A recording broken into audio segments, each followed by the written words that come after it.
আসসালামু আলাইকুম। আমরা ছোট ছোট বাক্য দিয়ে ইংরেজি বলা শুরু করতে পারি, যেটা আমাদের ইংরেজি লিখতেও সহযোগিতা করবে।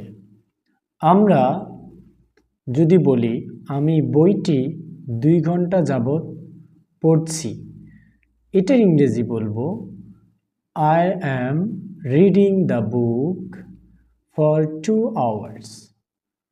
I am reading the book for 2 hours. আমি 2 ঘন্টা যাবত 2 ঘন্টা ধরে বইটি পড়তে থাকব।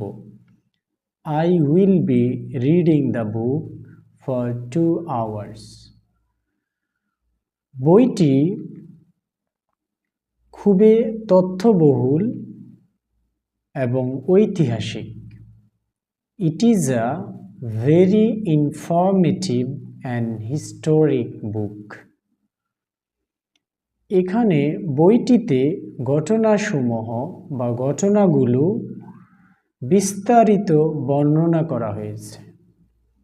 তাহলে আমরা বলতে পারি, in the books the incidents described elaborately.